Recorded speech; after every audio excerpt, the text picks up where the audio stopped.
English வந்து படிச்சுட்டு இருக்கும்போது ஸ்டூடெண்ட்ஸ் கேட்குற கொஸ்டின், இதுக்கு ஒரு எண்டே கிடையாதா மேம் அப்படின்னு. இதுக்கு ஒரு எண்டே கிடையாது ஆக்சுவலாக.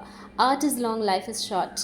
கல்வி கரையில் கற்பவர் நாள் சில. ஓகே, நீங்கள் எவ்வளோ தான் படிச்சுட்டே இருந்தாலும் படிச்சுட்டே தான் இருக்கணும். பட் நான் ஒன்று சொல்கிறேன், தமிழ் வந்து நீங்கள் பேசுகிறீங்க, எப்போயாச்சும் நினச்சிருக்கீங்களா தமிழ் எப்போ தான் நான் படித்து முடிப்பேன் அப்படின்னு? நினைக்க மாட்டீங்கல்ல. ஏன்னா தமிழ் வந்து உங்கள் வாழ்க்கையிலே கலந்துருச்சு. நீங்கள் அதில் புக்ஸ் படிக்கிறீங்க, தமிழில் தான் படிக்கிறீங்க, தமிழில் மூவிஸ் பார்க்குறீங்க, தமிழில் பேசுகிறீங்க, அவ்வளோதான். அதே மாதிரி தான் இங்கிலீஷும். ஒரு வேளை நீங்கள் எண்ட் அப்படின்னு வச்சுக்கணுன்னா, எண்டு கிடையாது, எண்டுன்னு வச்சுக்கணுன்னா இதை நினச்சிக்கோங்க. ஓரளவு நீங்கள் இங்கிலீஷ் பேச ஆரம்பிச்சிட்டிங்க, உங்களுக்கு எதுனாலும் படித்தா புரியுது, பேசுகிறது புரியுது, பேச முடியுது, இதெல்லாம் முடிச்சிருச்சுன்னா நீங்கள் அடுத்து வந்து உங்களோட அடுத்த ஸ்டெப்பை பார்க்கணும்.